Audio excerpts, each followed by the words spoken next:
We don't think that great-tasting coffee should be limited to a cafe. To enjoy third-wave specialty coffee at home, all you need is to follow the 4 keys formula. But let's talk more about that later. Introducing the Barista Pro, where precision meets speed. Time to unbox. But first, let's set the mood.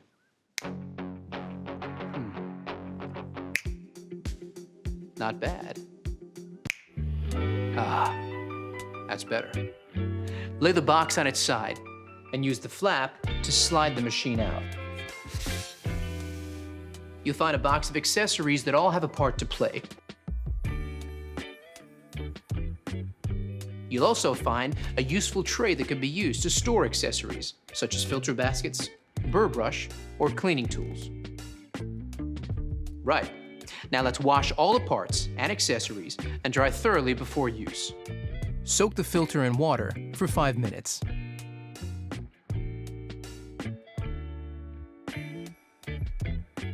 Pop it into the filter holder, fit the holder snugly into the bottom of the tank, and fill with cold water. Fit the bean hopper to the top of the machine like this, locking it into place. Place the water tank into the machine. Now, let's power it up. The machine will beep and go into first cycle. Press the illuminated 1 cup button. When complete, the machine will then go into ready mode. Now the machine is set up, you're ready to make your first coffee. Even the best espresso machine won't make amazing coffee without the right beans. So let's talk to an expert to get the inside scoop. Paul Geschas of Mecca is a professional coffee roaster. So let's ask him what to look for to enjoy third-wave specialty coffee.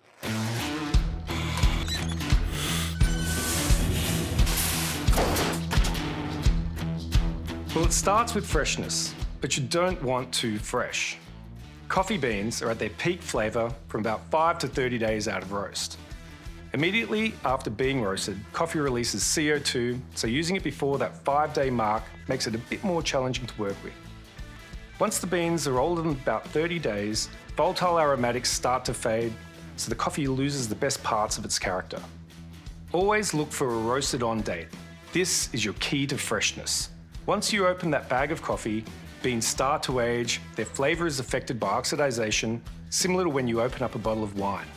That's why it's so important to buy freshly roasted beans, preferably from a roaster like me or your favourite cafe.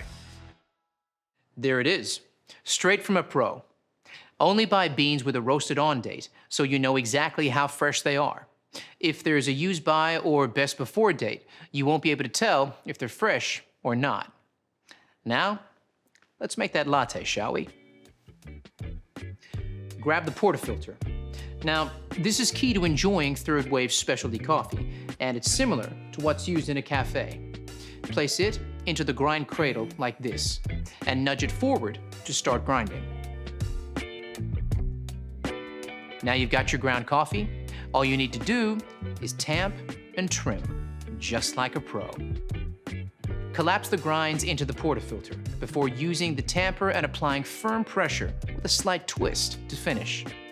Then, use the razor to trim for the perfect dose. Now, it's time to brew. Insert and lock the portafilter into the group head. You have the option here of a single or double shot espresso or manual control. Let's go with a double shot. Let's take a closer look. Look at that. Flowing like thick, warm honey. That's what you're looking for. Here's where the 4 keys formula comes in. Key number 1, a full-bodied coffee with rich and complex flavors is created using the ideal dose of 18 to 22 grams of freshly ground beans that the Barista Pro delivers. You can change the setting at any point to suit your particular needs. Key number 2 is a perfectly balanced espresso with sweet, delicious, and nuanced flavor notes that comes from brew water temperature delivered at precisely 200 degrees Fahrenheit. Just like a commercial machine. The Barista Pro uses digital PID technology to achieve this. Key number 3 is about the right pressure during the extraction. This is one of those times when bigger is definitely not better. We start with low-pressure pre-infusion, followed by a high-pressure 9-bar extraction process delivered via our 15-bar Italian pump and an overpressure valve. Achieving the perfect espresso extraction is based on a number of factors you need to monitor and adjust regularly. Here's a barista to explain how it's done.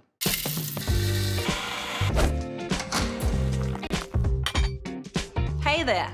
Let's take a closer look at some extraction results you might come across and what adjustments you need to make to consistently create that balanced espresso shot.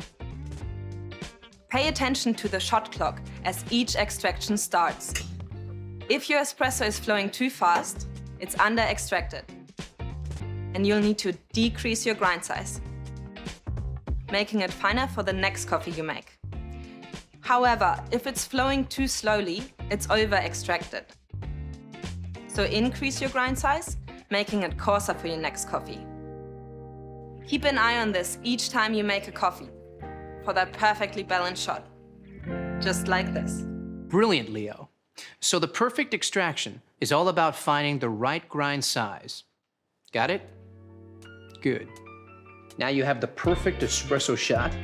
It's time to texture your milk and create silky, velvety microfoam that every milk coffee needs and is essential for latte art.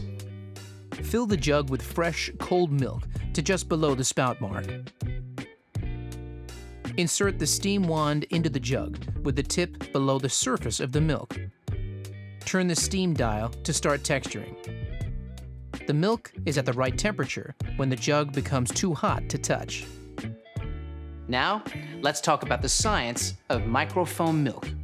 Here's Rob, a senior industrial engineer from Breville.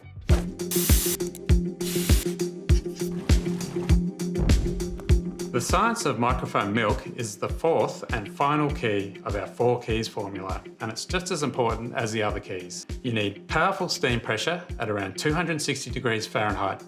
This is essential to create shiny, silky microfoam that has a rich, velvety mouthfeel. Without microfoam, latte art is impossible. High-powered steam transforms the milk into thousands of tiny bubbles. When combined with the espresso, these trap the espresso oils to create a delicious balanced flavour and mouthfeel. And that's how we engineer all our machines, to replicate the performance you get from professional equipment. Thanks, Rob. Now that our microfoam milk is ready, turn the steam dial to the vertical position to finish. Lower the jug and wipe the wand with a damp cloth before manually purging the wand by turning the steam dial to the steam position. Now, it's time to finish off that latte. Hey, Leo, you still there? I sure am. I'll take it from here. Okay, first you want to swirl the microphone in the jug. Start by tilting the cup before pouring the microfoam directly into the center of the espresso, not breaking the crema to create a blank canvas. Then move the milk jug close to the surface until the white appears and shake the jug gently from side to side and move back. Then pour back through the art, lifting the jug up to create a finer stroke to finish it off. Just like this. Let's not show mine, shall we? But practice makes perfect. Give me some time. So now you know all about the Barista Pro, the fun really begins. Get creative with different drinks like cappuccinos, Americanos, or even espresso martinis. Before you know it, you'll be mastering the best style of coffee on the planet. So there you have it. Precision meets speed with the Barista Pro.